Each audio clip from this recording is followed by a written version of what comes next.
Nobody's in yet because I just started it. So I assume if you clicked on this, probably clicking it when the stream's already over. So sorry that you missed it.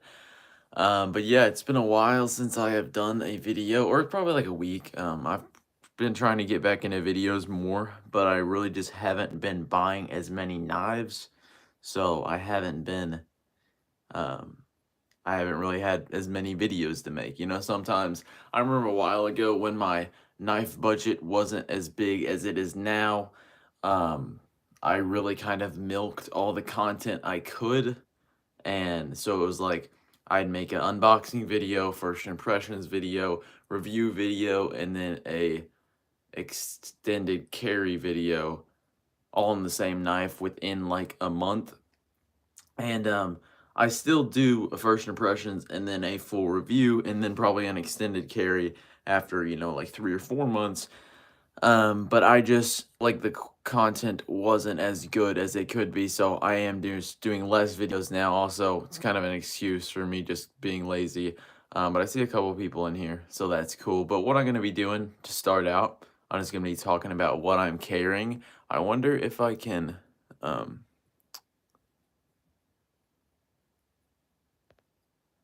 try to set this up. I don't know if the chat is going to pop up on my screen. I'm going to try to make it where I can read the chat and see this. I don't know. But I'm just going to go through what I have been carrying recently just to kind of start it out because there's not many people in here. And maybe I remember last time I live streamed, I just did a live sharpening randomly and I got like 10 views, or like I was sitting around like 15 or something. So hopefully we'll get there today. That'll be cool. But yeah. Oh, I see someone. What is up? Scooter. SOBX Scooter. How are you doing today? So I see the chat works. That is cool. I'm going to get into what I have been carrying. So this is the main knife I've been carrying recently. This is the PM2 Crewwear one. I just sharpened this up today. I actually polished it up, this edge on here, and it looks really cool. And it's actually, I feel like I did a pretty good job sharpening this. I took it all the way back to the choil here, and I think that eventually it kind of takes a while, takes a bit of work to do that, but I'm glad that I took it back to the choil because now future sharpenings with this will be easier. I don't think I'll like Crewwear with this polished edge, but you know, I am thinking about doing a Crewwear video just because I've used it a bunch and I really like it. Just a video on the steel in general. So I wanted to try it with a mirror polished edge and just see how it performs. But yeah, this PM2, I got it for Christmas and it's pretty much been in my pocket. It's been the go-to knife in my pocket ever since. I have carried these fixed blades here and there, but I keep coming back to this one. And then the other fixed blade that I have been carrying is this Chickadee from Jacob Creates. It's in Magnacut. It is the peanut butter and jelly colorway. The Crew 2 is a bit thick in the handle. Yeah, I want to see that. That's a point. That's a good point because compared to the regular PM2, I wonder if there is a thickness difference. I don't know. I don't see it, but there is one thing that might make it seem like there is a thicker handle is because it looks like there's a wider gap. So you see the G10, the difference, the space between the two different sides of G10 is smaller than the difference between these two liners. So you probably have more skin that gets pinched under this, just making it seem a little bit wider. I haven't noticed any issues with that, but yeah, it is what it is. But this knife in Magnacut, I have been getting to use Magnacut, just sharpened it. It's been pretty good. This knife is just a little on the smaller side, and it's like really small, which I knew that going into it. I didn't know it was going to be as small as it was. I knew it was a small knife, but it's kind of to the point where it feels like might just be a little too much for me, or a little too little for me to actually carry on a normal day, just because I can only get 3 fingers on it and the reach on this thing just isn't the best. Like, it's just kind of hard to get to reach out with the knife and cut something, just because, I don't know, small handle, your fingers right up next to the blade, you're just not getting very much power behind these cuts. But the Magnacut has been cool. Sharpening on the stone, I'll probably do a video on Magnacut, and I'm going to talk about it a little bit more on this live stream. But it definitely has a ton of hype around it. You'll see knives in Magnacut just going for hundreds of dollars more than the base version just because it's the new steel, the new cool thing. A bunch of people are saying it's like stainless 4V. My impressions right now, I feel like it's just when it's heat treated at like 64 or 63 and a half, let's say to 65 HRC, that is when it's like a stainless 4V. But from most production companies, I think this will just be like a better 20 CV, you know? Because 20 CV, so it's a good steel, and everyone pretty much says they like it, and it's what you're gonna probably see from most companies that make these titanium frame locks. But the problem with 20 CV comes in the heat treat because it it's at 62 HRC. It's pretty much its working max hardness, you know? Like, if it wasn't, what am I trying to say? Like, you're not seeing any 20 CV at 63 HRC. So, this 20 CV, it's, I don't know. If they're at, like, 60 HRC or, like, 59 or just not very good at all, that is just not good. And I think it's the same with Magnacut. You're seeing some of these from companies pumping out at 62 HRC, and it's just interesting. You know, I don't think that that is going to be a very good steel. It's kind of a shame when we have that good of a composition of a steel, not utilizing it to its best, to the best that it can be. But you know, it is what it is. I guess I'll move on to this next knife that I've been carrying. This is from ZJL Knives, new custom maker that I kind of found out. And it is the Arches. That is the model of it. So the Arches, I have carried it for probably a week, I would say. I like it. It is an AEBL, so it's not like Magnacut where I'm like, you know, I gotta try the new steel, I gotta try it out and all that stuff. And so I haven't really been eager to sharpen this, use it, and carry it more, but it's a really good looking knife. I just like this kind of, looks like the Yojimbo, like the Ronin style of knife with this. It's not a Wharncliffe, but almost Wharncliffe blade. The natural micarta looks really good. So overall, this has been a knife that I've enjoyed using. And it looks good too. Fixed blades, I got into them for a little bit there. I kind of think I'm getting back to where I, you know, prefer carrying my regular pocket knife, but they're still cool. I like them. I've been enjoying that knife. It's a cool custom maker. Here's his business card thing. You should go check him out. Has hot spots near the lock bar area. I'm just about to get to the on here. I actually haven't been carrying this much. I just thought it looked cool. So the on, this is from Damon0530. Thanks for commenting. But has hot spots near the lock bar area. So this is an issue that I have touched on pretty, or it's a big issue that comes up a lot when discussing the zone, because a bunch of people are like, man, this is a super comfortable knife, and some people are like, man, it's got terrible hot spots right in this finger pad area. One of the reasons because of that is this is not a very big finger groove. I can pretty much fit my finger in here, but the fat of my finger is raised up on here. So if you have a bigger pointer finger than me, which I feel like my pointer finger is pretty skinny in the first place, it does get affected by that, but I don't feel it. And another thing could very well depend on how late your lockup is on the on. You can see mine is, it's pretty late, but I wouldn't say this is late for a CRK.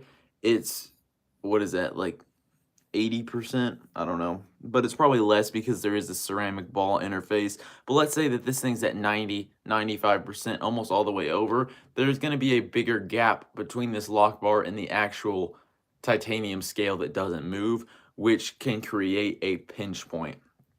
So I think that's where people are getting issues with the Amazon in ergonomics. I haven't found them. Where I find issues with the Amazon ergonomics usually comes from the pocket clip, just because it's so close to this handle here.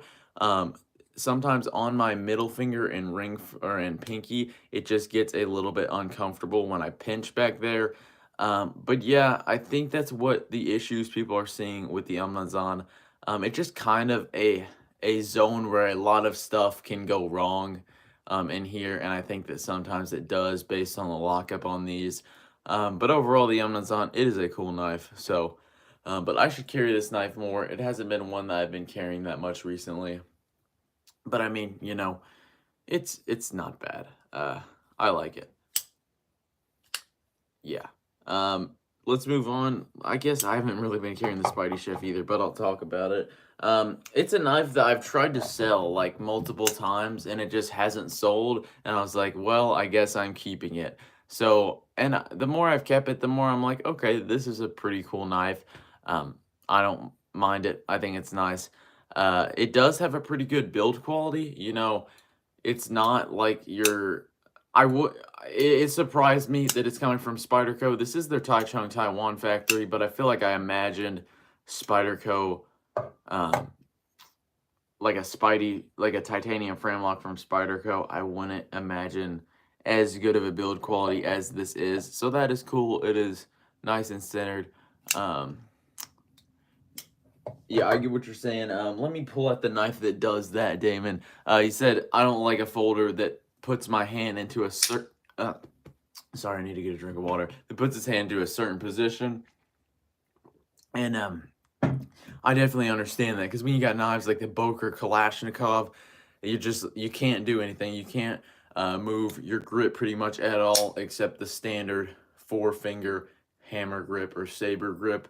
But that's one thing that you'll see with knives like the Sebenza or even knives like this. This is a good example of one that doesn't, just because all it's got is a finger groove here and it's flat on the back and flat on here. So you can hold this knife like this, like that, really any way that you want, and it's really just free where you can grip it how like any way that you want to. But the Amazon, I feel like it does have this flat back right here, which is really nice if you want to do a grip like this. But it does, and it is pretty flat through here. But yeah, I don't feel like it forces my hand in a certain grip. So I don't even know if that's what you're talking about, but yeah. Overall, when in doubt, when making a knife, the more simple the ergonomic lines are, the more comfortable it is going to be for more people. So yeah, that's just what that is. Looking at the SpideyChef again. So the SpideyChef, it is what the things I didn't like about it when I originally reviewed it and talked about it was it just didn't really fit me because it's like a kitchen knife, but it's like a pocket knife, but they got rid of some of the things you want in a pocket knife to make it more accessible to be a kitchen knife. For example, the blade shape, I just don't find this blade shape very useful. It works, but I just prefer a simple drop point or maybe like a simple sheep's foot or something like that. And then the handle, it is kind of designed for this grip right here. Even though, I don't know, I don't feel like you're going to be using this grip in the kitchen. But anyway, you're probably going to be doing something like that if you got an actual kitchen knife. Also, it's thick behind the edge for a kitchen knife. It's like 20 thousandths, which isn't bad for a Spyderco, and I can get by if I'm cutting cardboard boxes with this. But with a kitchen knife, you want to see 10 thousandths, in my opinion, or under, or I'd be fine with 12 thousandths behind the edge or something. But I didn't like that about it. And I feel like a lot of times these knife companies try to do two things at once and it ends up making the knife worse at both. Kind of what you see with the whole multi-tool debate. Oh, this is a multi-tool that I don't think I'm showing on camera, but it's a Victorinox Spirit, I believe I got, and it's really cool. I don't use it much, but I like how it looks, and I have used the screwdriver a couple times, so yeah, it has come in handy a little bit, but I've never actually carried it, so maybe I'll try and start doing that more. But like a multi-tool, it basically does everything but worse than the actual tool does it. Like trying to unscrew something with this screwdriver is going to be more difficult than if you just had a regular Phillips head screwdriver, just because this they block your handle shorter. You're not going to be able to get as much. I don't know. You guys get what I'm saying. It's going to be harder to unscrew something or just do something with this than if you actually had the right tool for the job. But this makes it all carryable in one, like, in your pocket. So the SpideyChef, the argument can be made that you can use this, let's say if you're cutting something on the go. But my thought is, I don't find myself doing it that very much. And I feel like anytime I'm in need of a kitchen knife, I am in the kitchen where my kitchen knife is. So I'll just use it for that.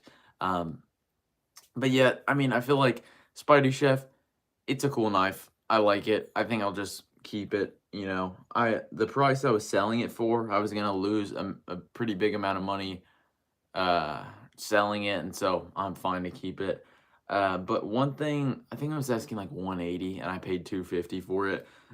Um, but that's one thing that I feel like I'd like to talk about with the secondary market with knives. Like, it's much more rewarding to buy sprint runs, to buy knives that are harder to get, because you have that advantage that you are able to sell them. You left your SpideyChef in the kitchen instead of selling it. Hey, that actually is, like, I could see it replacing a paring knife, if you just leave it in the kitchen drawer and just use it for that. But then again, it is kind of thick behind the edge, so a regular paring knife would probably be more useful, but I see that. I don't carry my SpideyChef much, but sometimes if I'm like, I'm gonna cut up I don't know, a pepper or something, a SpideyChef could be easy to use, and I could use that, and there wouldn't really be make much sense to bring out like a whole 8-inch chef's knife to just cut up a pepper or something. So yeah, SpideyChef, I don't know. My thoughts are still kind of torn on it. I like it. I'm gonna keep it. One thing I don't like as much, it's got a thin handle, so when you're holding on it like this, it's just not as comfortable as a thicker handle. Doesn't feel like you're holding on to as much knife. But I guess I'll talk about why, or the secondary market, how some of it is rewarding for people, or how it is more rewarding for people who buy knives that are harder to get, which obviously makes sense because they're going to have a more resale value to them. But still, it does kind of trap you, because sometimes I'm like, I might just buy that new release from Benchmade or something, and then I'm like, but on the secondary market, I'm probably gonna take a money bath, because nobody's gonna buy a $150 Benchmade on the secondary market that they can just buy for 150 new. They're not going to buy it for 130 on the secondary market. Maybe if it's brand new in box, free shipping, and then trust the seller, you could get 120 out of it. But still, you're probably going to get 100 out of it. And if you've used it, sharpened it, I'd say the price goes down from there. And so it's like, it really kind of traps you into only wanting to buy knives that are limited editions, like from Spyderco, that are hard to get, like maybe Chris Reeve knives, or Hinderers or something like that, so that you have a backup plan if you just don't like the knife. And that is something that I have done. For example, my Hinderer Fire Tack, I bought that, didn't really like it, had some issues with the tri-way system, and I was like, I'll sell it. I bought it for like, I think I bought it for $375, sold it for $350. So to be able to try out a knife that I wanted to try out for a long time, a $350 knife, or really $425 new, and only lose 25 bucks on it, I was happy with that. I wouldn't say, would I say that's worth it to me? I don't know, because I still lost money, but I was still happy with the Fire Tack. Yeah, I was still happy with being able to try it out, realizing, okay, that's just not for me, and then moving it on. And that's the thing, if I did that with a $100 Spyderco, or even cheaper than that, nobody's going to buy that knife for close to the actual market value that you could get it on Blade HQ, just because they'd just rather have a new knife. But if you the new knife is out of stock, they can't get that. So that's just something that I've kind of noticed, and that's kind of filtered into my buying habits almost a little bit, because I'm looking at the McNeese Custom Knives Mac, what is it, PM2 3.5 inch. I'm trying to get one of those, but they're all out of stock, and I think they're like 500 new, so I might have to pay more on the secondary market for them. Probably not much more, but I haven't even been able to find one. So it is what it is. I am looking for one though, if you got one or you know someone who's got one. Um, but yeah, let's talk about this Pair 3 that I have carried. Comparing it to the PM2, I really like the Pair 3. Probably say I like it more. Just like the ergonomics more, like the size more. I don't really find myself needing more blade length or more handle. So yeah, it is what it is. But Cruwear as a steel, I'm really impressed with it. Probably my favorite steel to sharpen. Really strops back good, and I really like using it. But I think I'll finally move on here to just a topic that I'm going to be talking about. So I'm going to be talking about Hinderer. They just released that new knife called the Project X. I will get my 0562 tie on the screen here to get some Hinderer representation. But what do you guys think about the Project X if you have seen it? I I think I really like the design. It seems very appealing, seems very Hinderer-esque. Kind of looks like a ZT. I forget, I don't know the number, but that probably was a Hinderer design. Um, and apparently he's been working on it for a while because I watched the video from it. The thing that just kind of drew me away is it's like 3 3/4 inch on the blade length, and that's just where it gets a little bit too big for me. I think Sebenza's like right over 3.5, and that's pretty much where I call it, Sebenza and Umnanzan. I have no problem with carrying a bigger knife. It's just that knife, it comes with a lot of weight. You know, let's say I'm carrying the Spyderco Native Chief. This knife is like a 4-inch blade, but it's got these carbon fiber handle scales, so it's really light, and I don't really have any issues with it. But that 3.5-inch blade frame lock, with that titanium frame lock, even though it's a G10 scale, it is a thick stock, thick handle scales. It's going to be heavier, and so that's just kind of where I draw the line. But if it was 3.5 inches, I'd probably be more interested in it. But Hinderer, I've been seeing from some things from the company that just don't really look that good. For example, warranty experiences. I haven't seen the best of things from them recently. Just issues with screws, not sending the right screws. I saw someone where they accused the customer of drilling into the detent, and it's like the person was like, "I don't even own a drill," so it's just, I don't know. I feel like Hinderer is kind of moving away from their roots in a way. They started with the overbuilt, rugged kind of nylon. We don't really care if it flips bad, but it's just, you're just gonna have to deal with it. And they've kind of moved on to the bearings. They haven't thinned the grinds out very much, but they said they did make the grind height taller on the Project X, so I don't know. But and then the tri-way system, it's just not that good. Like my fire tack, the one reason I sold it is because I switched it to nylon, and it was just off center for me to get it with no blade play. It rubbed the handle scale, and it scratched up the knife. So that's the issue with the tri-way system. The tri-way system is a great system if you only use bearings in it, which is a lot of people, when they review it, they just keep the bearings in. They're like, cool, I like that. And then they just rock with that. And then they're like, oh, it's a cool system for the people who want to change it out. But when you actually change it out, it only works half the time. And also Hinderers, the grinds. Oh, one thing, yeah, that was it. Factory edges from Hinderer. There's this hilarious picture going around. It was like, I don't know if it was a Hinderer tour, maybe an Instagram post, but it's this guy holding up his knife to a belt grinder. And I mean, he is sharpening this thing at like 45 degrees, the angle. So usually you probably, hold it something like that and sharpen it. This is just like that. Like, and it's all these factory edges from Hinderer are like dull. Like, I've seen pretty much so many people say how dull they are. Content creator of the year. Thank you, Mr. Krubs, man. That means so much to me. Please vote for me in the Grammys, man. Um, but yeah, what was I gonna say? Mr. Krubs distracted me, man. Call me content creator of the year.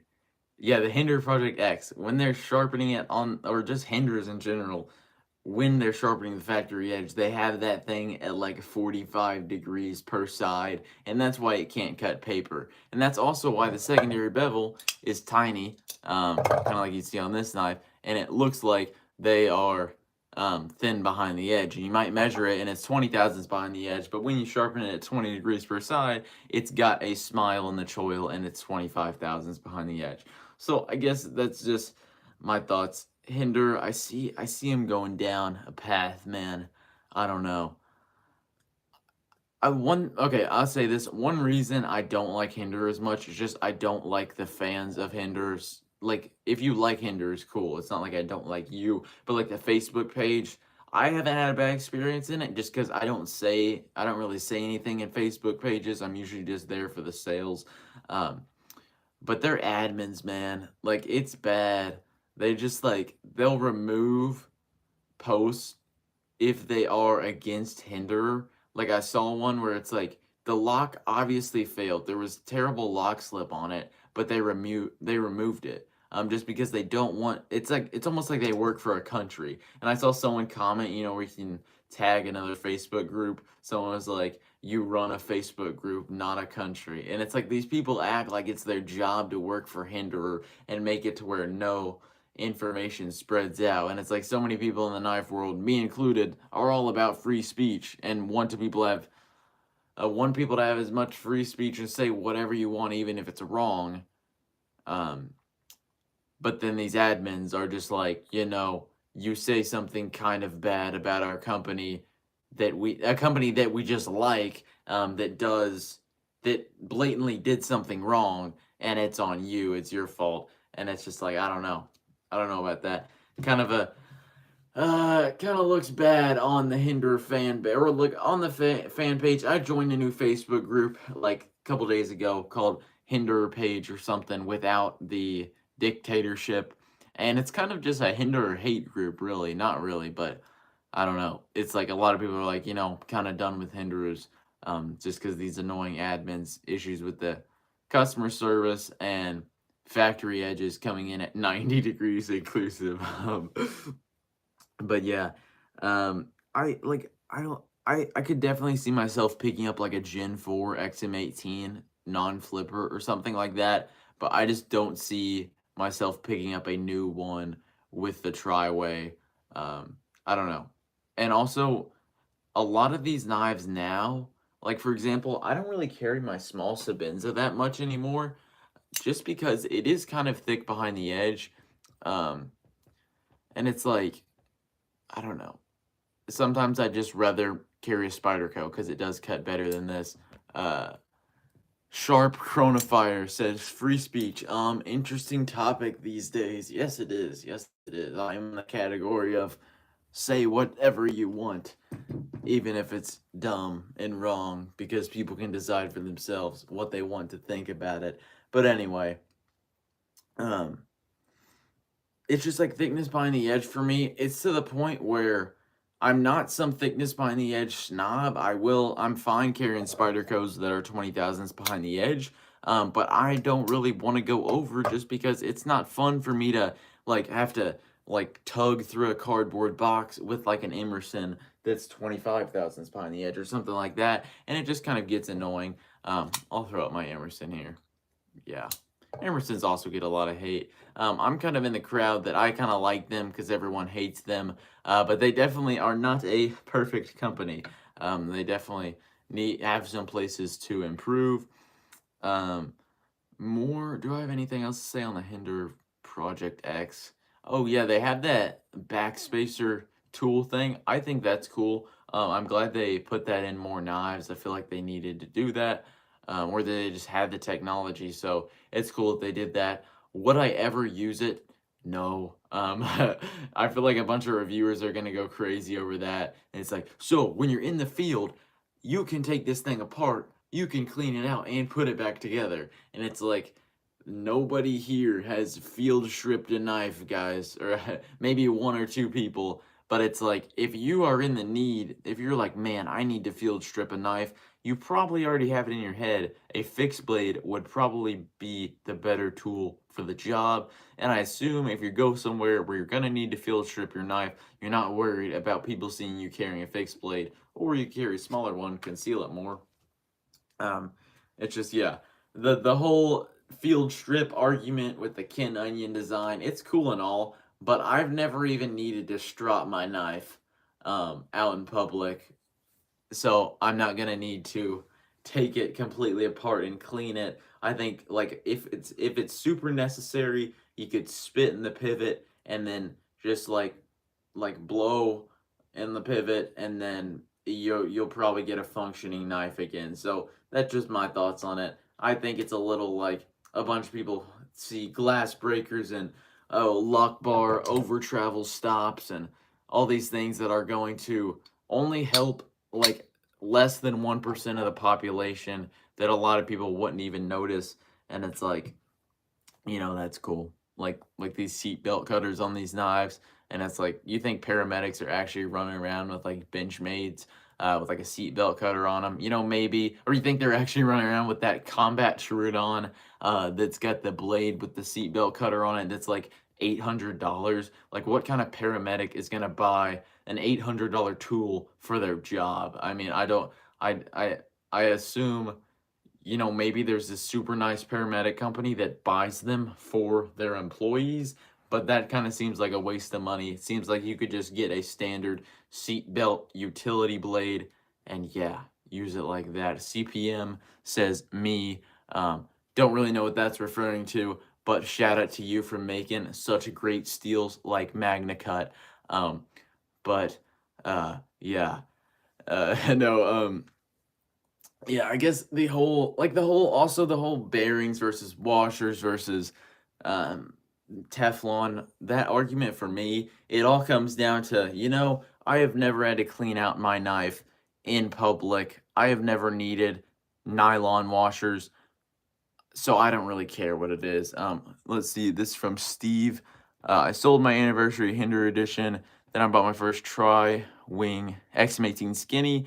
Love the skinny part, but I wish they hadn't made the switch now. I don't know what the anniversary edition Hinderer is. I assume that's rare. I assume it's worth a good amount of money. But the skinny, I don't know why they don't make more skinnies, because like I take that back. I probably would buy a Hinderer if they made an XM18 skinny non-flipper. I would probably buy that. Is my quality going down here? I feel like it doesn't look that good.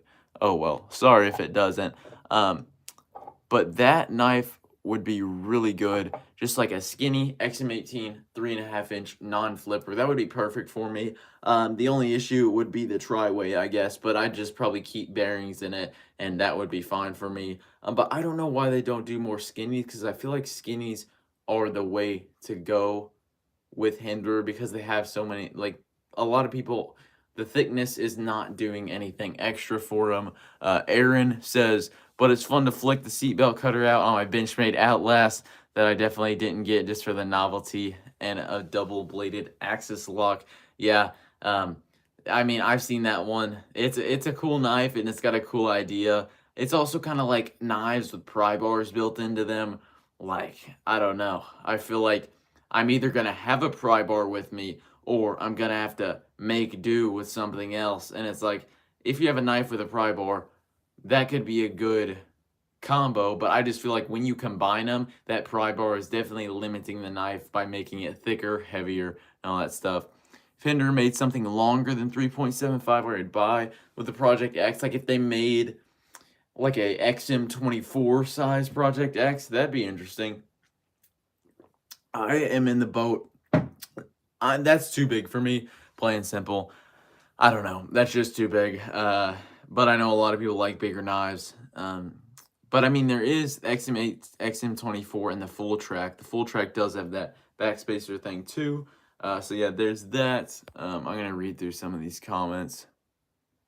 The anniversary edition was the last one built right before they made the Tri-Way. Okay, so that was probably Gen 5. Gen 5, I always got confused because I felt like there was Gen 4 and then it just went to Gen 6. But then, correct me if I'm wrong, I think Gen 5 was in when they introduced the lock bar stable, like the lock bar insert.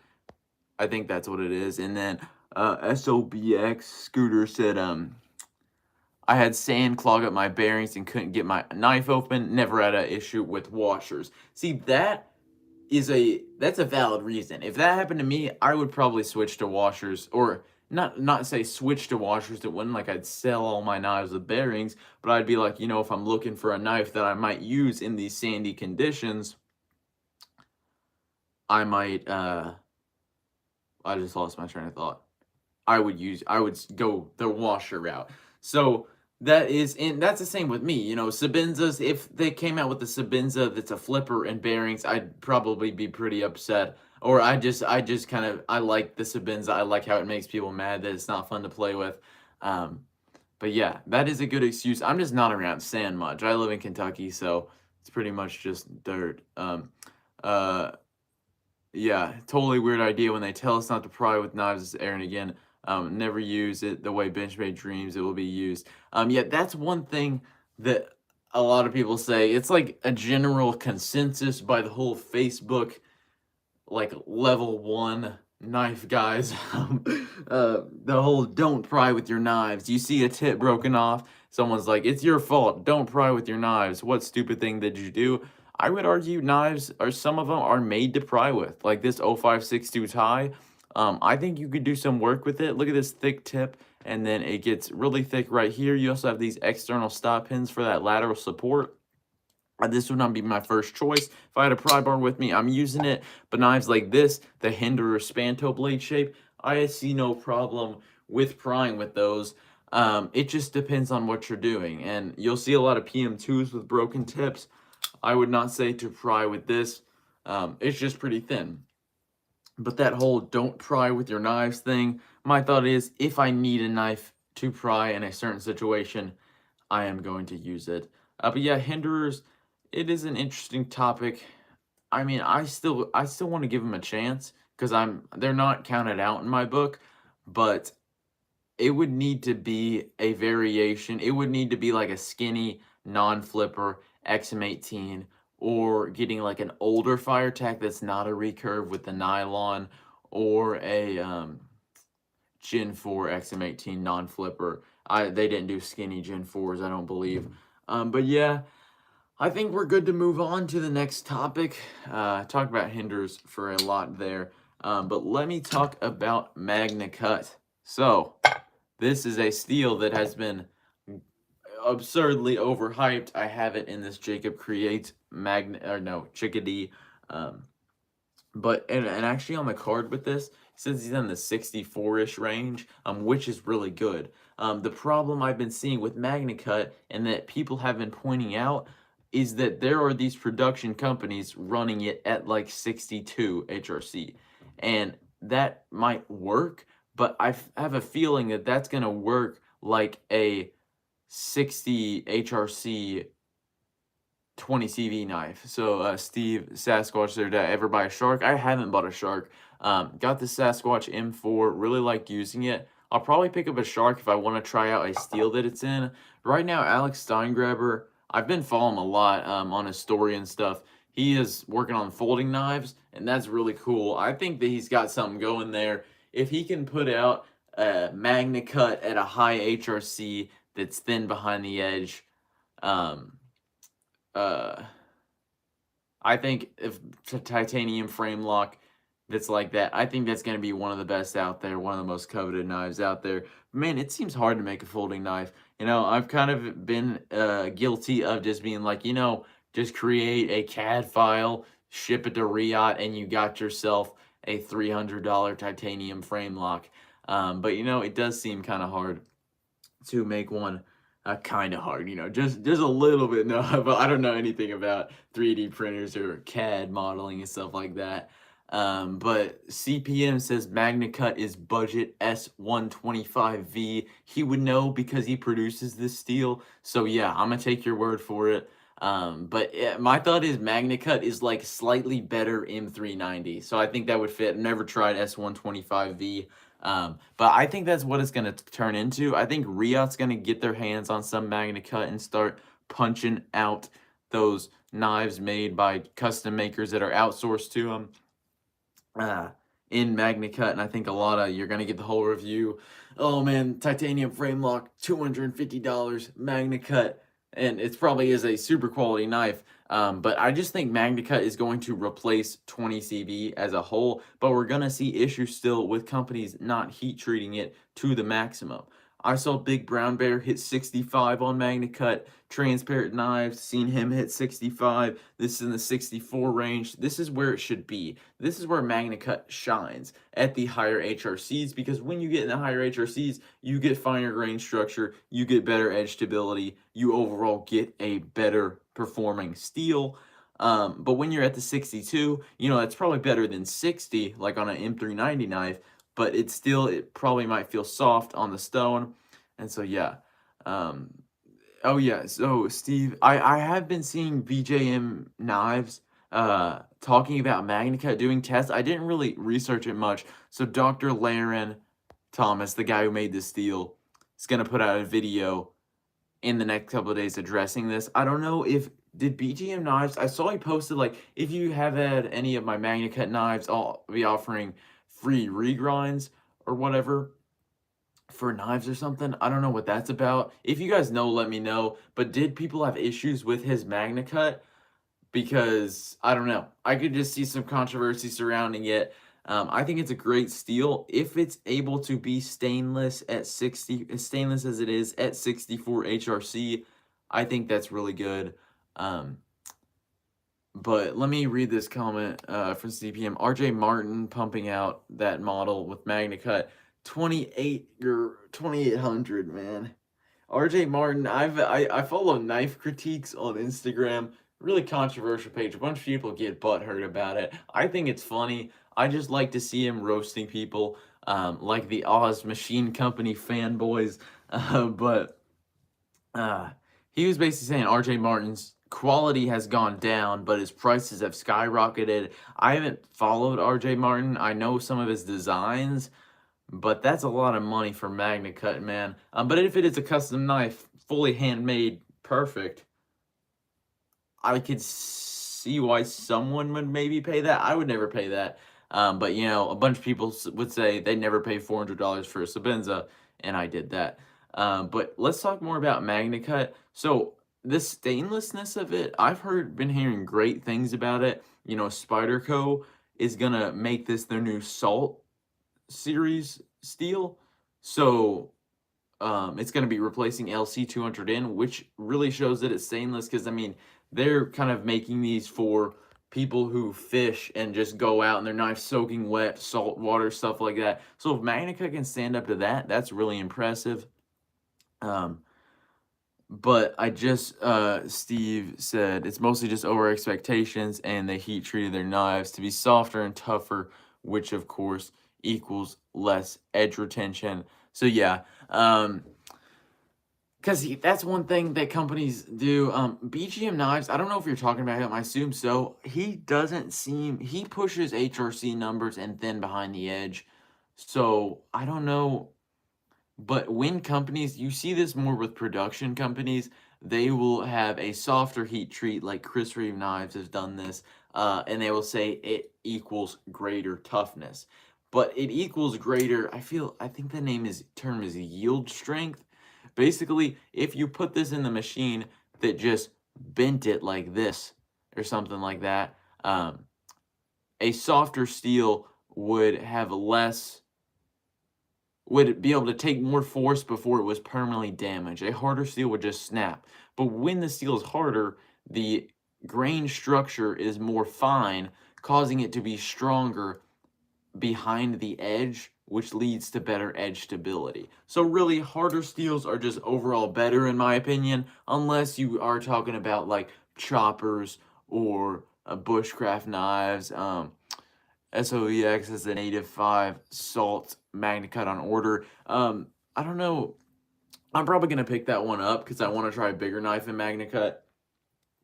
And the native 5's a great knife. But yeah, I wonder when they're going to put that out, because it's feel like I don't know, Spyderco, that could be January of next year. You never know with some of their releases.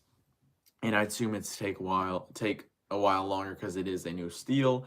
But that definitely, if I think Spyderco was hitting 63 with their mules, which is probably, I think that's going to be better, or like what you're going to see from production companies better than what you're going to see, because Spyderco, they do better with their 20 CV. They usually do better heat treatments. They have had their issues with like 204P and stuff. Um, but yeah, I don't know. But Magnacut, one reason that I think that everyone's using it, or a lot of these different makers, is because of the stainlessness.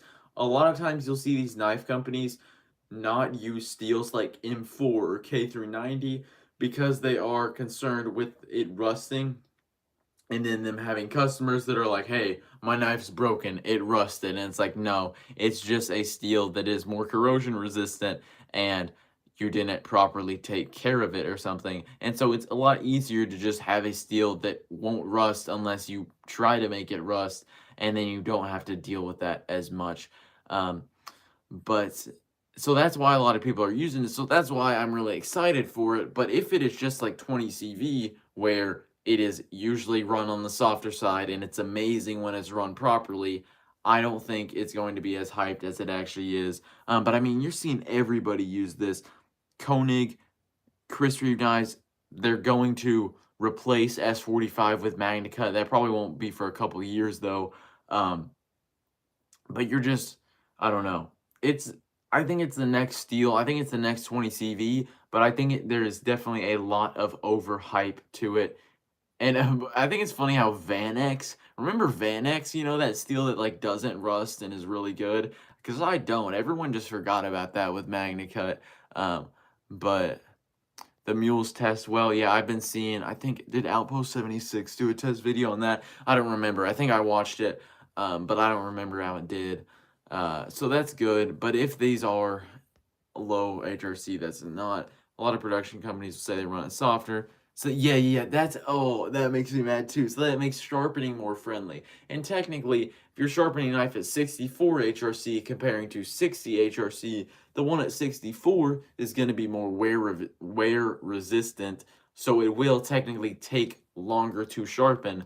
But trying to deburr a knife at 64 HRC when that's the proper heat treat, it takes like a couple strokes, maybe like 30 seconds in total. But trying to deburr like a soft 20 CV, good luck. That takes as long as forming the burr. And, or actually probably takes longer than forming the burr, because a lot of times that soft steel forms a burr instantly, and then you just can't knock off the burr and sharpening, which is kind of annoying. But yeah, is that all I got to say about Magnacut? I don't know. I want this to be a good steel. I really do.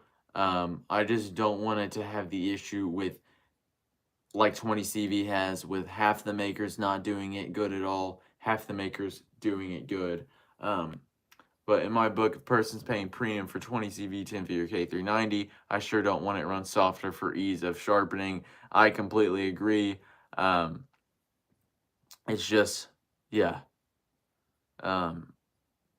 Like when it just kind of annoys me that it seems like you have to go out of your way to get a well done steel. It seems like you have to buy a knife from someone like Alex Steingraber, who's hitting like 64 to 66 on M4, grinding it to 10 thousandths behind the edge, or this 64 Magnacut, then behind the edge. Like, what if we got that from Spyderco or from Benchmade? That would be amazing. It just seems like, I don't know, companies would rather, I understand it, if I'm running Benchmade, I can't say that I'm going to say the same thing, because I'm also the argument, I'm not trying to appeal to the super nerd knife guys that care about grain structure and thinness behind the edge. If I'm Benchmade, I'm trying to appeal to that 45-year-old dad that went into Cabela's with a gift card, I feel like it's like, I'm trying to get him to buy my knife, and so when he does it, then you don't have issues like rust. It's a knife, it cuts, and it's a quality one, and it's going to be durable, but they'd rather be on the safer side than the more cutting edge side. No, actually, everyone says no pun intended when they say cutting edge when talking about knives, so I'm just gonna leave it as it is. But yeah, I don't know. I think I'm ready to move on to my next topic. I have a bunch of these. I don't know how long I'm gonna go, but I'm gonna talk about Reblades. What do you guys think about Reblades? Transparent knives, someone I've been following a lot. He's doing great work. He's one of the guys hitting 65 on Magnacut. He's hitting 62 on 20 CV, stuff like this. Really good heat treats. He's grinding them thin, like 10,000s behind the edge. He's doing reblades for 940s, bug outs, and now the Adimco 20.5. But the thing is, these blades, they're expensive steels, puts a lot of time. He has to send them out to get laser cut or whatever, and then grinding, heat treating, and I guess, yeah, all that goes into the steel, which takes time and money, so it ends up being like $250 for a blade. My thought is, and I remember he's doing an auction for one, and I mean, this is like a Magnacut blade for the 20.5 that's like thin behind the edge, 65 HRC, and I think I saw $400 that it got up to. Maybe it was 300, but that's still crazy that people are gonna spend. I mean, what is that knife? That knife's less than $200. That's more than double the knife on a blade. For me, I haven't found it worth it yet to venture out to the reblade. I don't own a 940 or a bug out. Maybe if I did and I like loved the handle, but I was like, this blade just isn't cutting it for me. I'd get, but I just feel like, I don't know. It's definitely a cool market, but I don't know if I'm into it yet. One thing like regrinds, for me to get a regrind on a knife, it has to really be worth it to me. Like, I probably am not gonna get a regrind on a PM2. Some people do, but it cuts good enough for me that if I got a regrind on this, let's say the regrind's between $50 and $100, let's say 75. That makes this knife into the 250, 260 range that I've totally spent on it. And PM2, I don't think a reground PM2 for me is worth $250, and so I just don't get it reground. But so that's the thing with reblades. I just think if I'm putting like $450 into a 940, would I rather just have like a Sebenza? But also, a Sebenza is not going to be 10,000 spot on the edge. It's not going to have a blade that is heat treated as good as possible. So yeah, it's just food for thought, I guess. Reblades, they are cool. One thing about them, though, is they are limited to knives that don't have a tapered, like, tang to it. Like, you can't really do reblades. Like, it'd be really hard to do a reblade for M2. I think Razor Edge Knives did it. But as you see, you have an angled lock face. Oh, Anthony said hot voice, bro. Thanks, man. That means a whole lot, man. Thanks. Some of these people, if the actual knife people in the chat are confused, I know some of these people from school. So yeah, yeah. Aaron's blade, rather buy a different knife. Yeah, that's the thing with me. Like $250 for a blade. I'd almost rather buy a knife with that too. But if you think about it, if I went and bought let's say I had a 940 and I used that $250 and bought a SpideyChef, would I rather have a 940 and a SpideyChef that I just carry every in a while, or if I bought that reblade for the 940 instead of the SpideyChef and that turned the 940 into like my most carried knife, the one I use the most, would it be worth it? Maybe. Just kind of I don't know, kind of an interesting topic. I think it is cool that there are people out there prioritizing heat treats and grinds, people that know what's up in the knife community. And I wish more companies would hop on this trend of hitting higher HRC numbers. But I know it is harder, I know it's more expensive, and it's just like, I feel like that's why you see a lot of production companies, not at these higher HRCs, because all these reviewers that they watch, if when they're researching their product, it's like, man, this is overpriced. I can get a Riot for this, and they're like, all right, we got to keep this price as low as possible, and then having to do more extensive heat treating takes more time. I assume more energy because you're doing higher temperatures. Probably not that much money in the end of it. But also grinding is harder on belts. It's harder to machine a higher HRC blade, and it just makes it overall more expensive. So I guess that is kind of our fault in a way. Yeah, but hopefully, I think that there's companies out there that do care about making the best knife possible, like American Blade Works. This 20CV is kind of soft, but I think he's gonna fix it. I think they're working on it. I assume he's getting Magnacut just like every single other person. But yeah, I'm interested. I'll go ahead and put this knife up here because, you know, we need to rotate some knives. But yeah, I overall more knife companies caring about steel, the better, in my opinion. So I guess I'll move on to knives that I'm just kind of looking to buy here. I would say I'm looking at the Mac PM2 3.5 inch from McNeese Custom Knives. Kind of gives me Sebenza vibes with 3.5 inch blade, titanium frame lock, made in America, small batch production kind of thing. And I think it looks good. Don't think I'll like it more than the Sebenza, but it is kind of around that same price range, and I think that I will like it. But what should I switch out? What knife should I put on the table? I'm gonna throw my native up here. No, I can't have one open knife and all the other ones closed. But yeah, what was I saying? Yeah, that one looks good. The Heretic Pariah, I think that's the double action Heretic. Heretic's been a company I got my eye on ever since I stopped or kind of got a bad taste in my mouth from Microtech just going out to China, because Heretic, I've been hearing things that they have better quality than Microtech. Microtech's quality has kind of gone down over the years. Well, Heretic's, from what I've heard, like they've won best manufacturer awards at Blade Show, stuff like that. And so the Pariah, it's a double action auto. I saw a video from this guy, I don't know. He posts a lot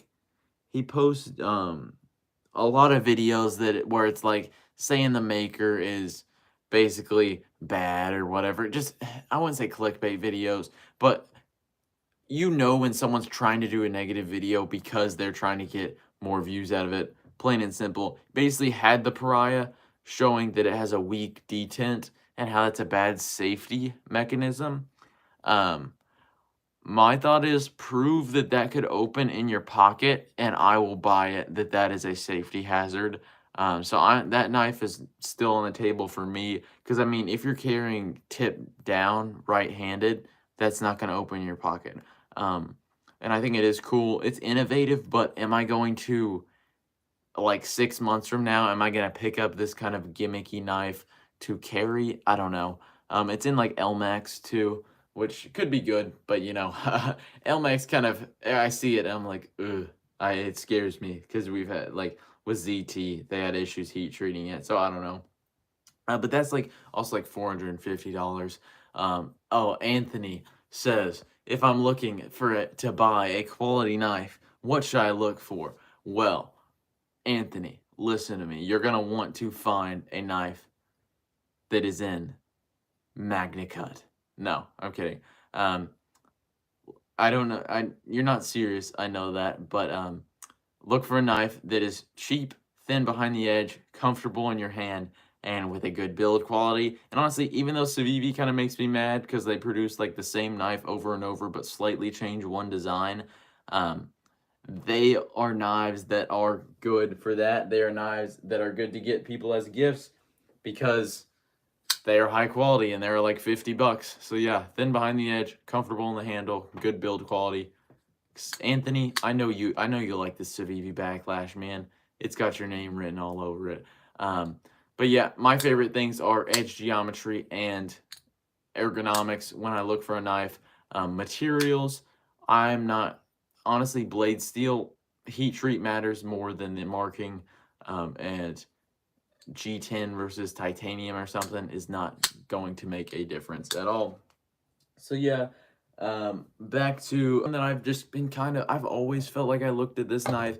It is, oh, Anthony, try a TRM Neutron 2.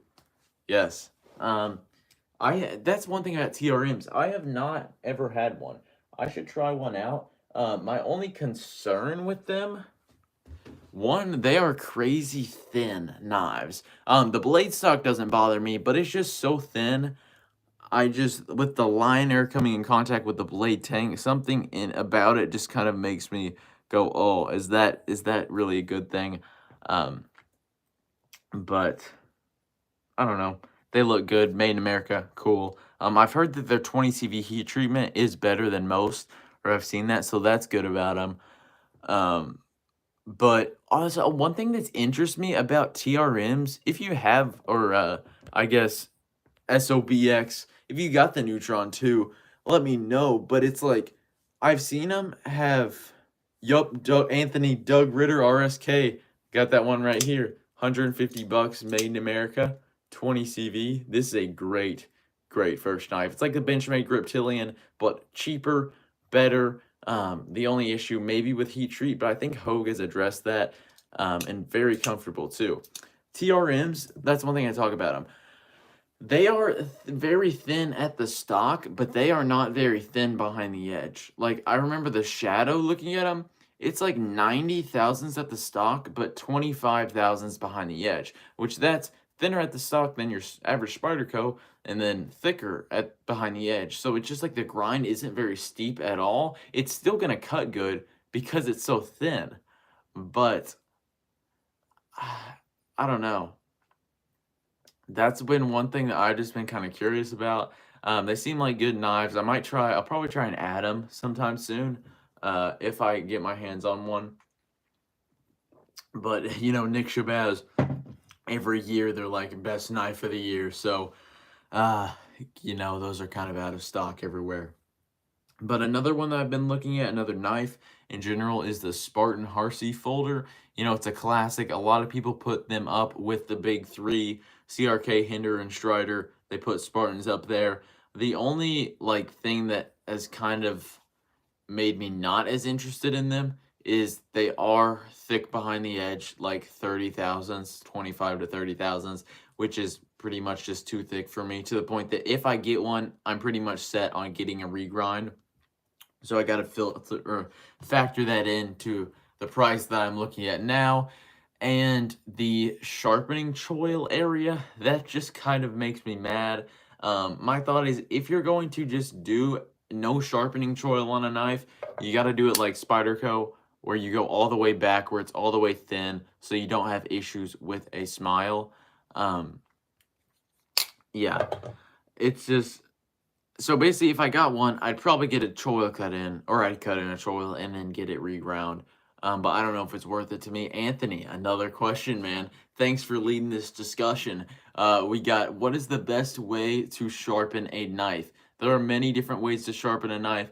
My favorite way is sharpening it freehand. So that's where you take a simple stone, whether it's a diamond stone, a whetstone, you set it on a surface, and then you sharpen it like this, and then go like that. I have videos talking about sharpening. I highly suggest you get into it. A lot of people use guided systems. They are more expensive. Like, you're paying probably, in the end of it, $200, $300 for something like a KME, when you get all the stones, the strops, the things like that. But that's where you clamp your knife in a blade so it holds the angle for you, and you just go up and down with a stone like that. I think freehand's cooler. You get more respect for it in the knife community, which that is obviously what we care about the most, respect from other knife guys. But I don't know. There are many different ways to sharpen a knife. My favorite's freehand. I think that it's worth it to learn it. And so, yeah, if you want to just get a simple whetstone, go practice on some kitchen knives. I think it would be a fun skill to learn. I really enjoy sharpening. So yeah, I talked about the Harsey folder. Work Sharp Precision Kit. How do you like that? I've seen some stuff on it. I think it's cool how there's just companies making attachments for it that are cheaper than Work Sharp's attachments, and then these aftermarket stones on eBay and stuff like that. And it's like the beauty of capitalism, I guess. Um, you can get a really good system for cheap with that Work Sharp. The only thing that I found that I've kind of seen as a red flag with it is how it kind of rocks, just because the base isn't as sturdy as like a metal base. When they're going like that, you'll see the angle kind of fluctuate a little bit, but there is stuff that you can buy to get that. Like I've seen someone just stack up Legos under it just to like give pressure up, and then it fixes that problem. So you can go very cheap with that. That'd probably be my suggestion if you don't want to learn freehand. Work Sharp Precision Adjust. But if you think you're gonna eventually buy a nicer system, if you think you're eventually gonna buy a TS Prof or a KME, you'll probably save more money in the end if you just go ahead and buy it. Can't freehand for crap, so it works for me. Hey, I don't blame you. A lot of people do that. And that's one thing, like freehand, it's hard to learn. Once you learn it, you are happy with yourself, but like still I mess up doing freehand, and I've been doing it for 2 years, and it's still just sometimes like, a guided system would be easier. Like this gonna show up. I don't think the camera quality is good on this live. But I slightly scratched this knife just right above that bevel, freehanding. My angle slipped a little bit. And I've been freehanding for a really long time. It's hardly even noticeable. But it's a hard thing to learn. Learning the basics of knife sharpening, and then moving on from that to actually getting a sharp edge, when you find that the sharpest edge you're going to get is when you just hold a knife at the same exact position for the entire time. It gets pretty difficult.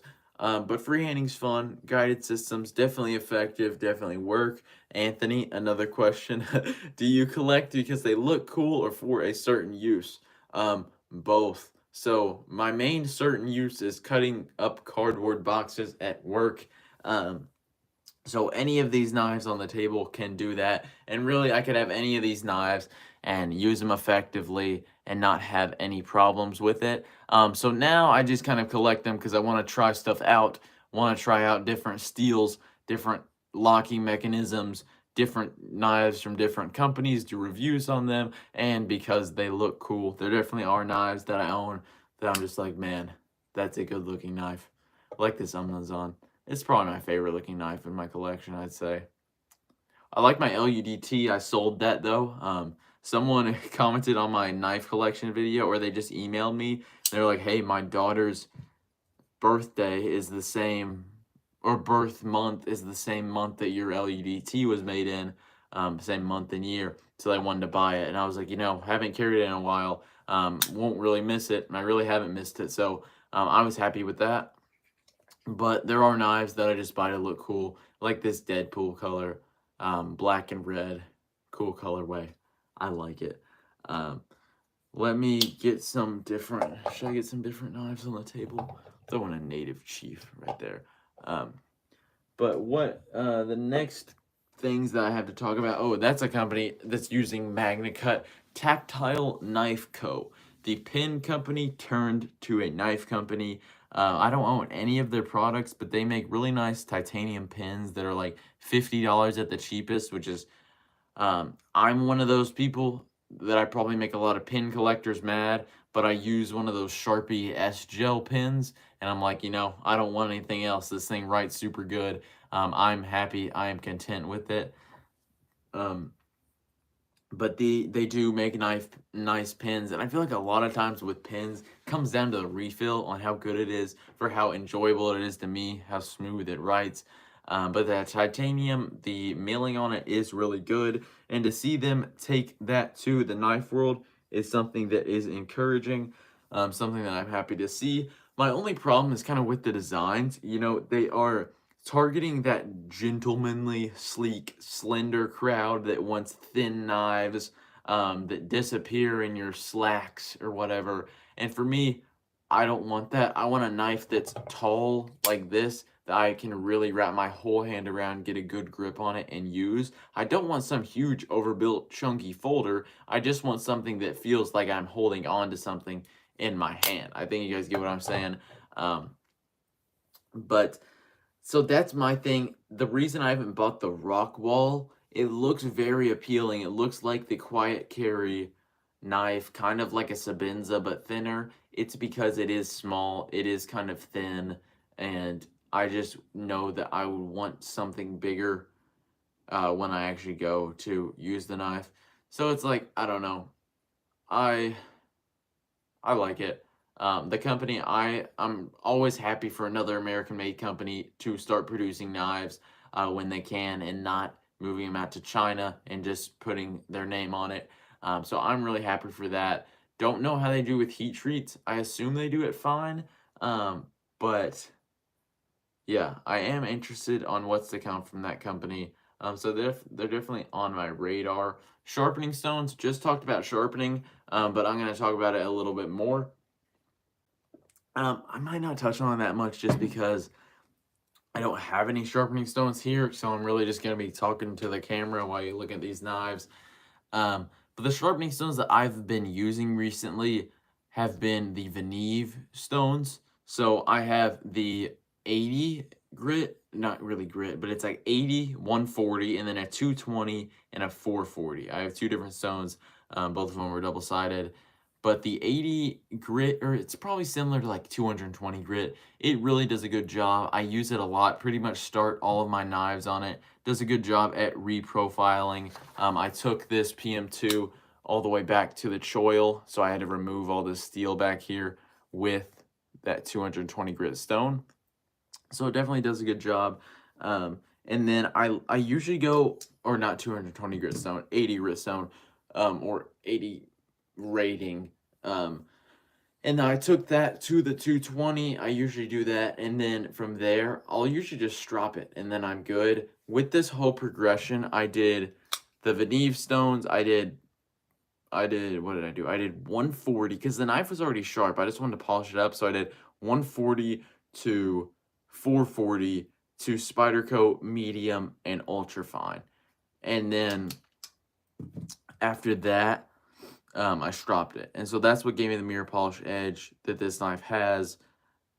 And the Veneve stones is really what I've been using for sharpening. The feedback isn't the best on them, but it still works. They're still very good. So I have been enjoying using them. And strops, still rocking with Gunny Juice, still enjoy it. I've been liking, worked fine for me using on basswood. So yeah, I've overall enjoyed it. And yeah, I think that is all I got. I might call it a live stream here. I think I lost some viewers, the sharpening stone talk. It bored me, so I assume it bored all of you guys. But I'm getting close to that, what is that? 75 minutes. So yeah, I've definitely been doing this for a while. I'm gonna try and post more videos, maybe do more live streams. I think if I had a more dedicated time, I'd get more viewers because people would know, okay, this time is there. But I was happy to see a couple of you guys in here. We're rocking around that 12 to 15 mark throughout this. So I'm really happy with that. Thank you for all the people who have showed up for this, who liked it. I see you got 14 likes, so happy with that. But that's all I got for today. Thanks for checking out the live stream. I will see you guys in the next one.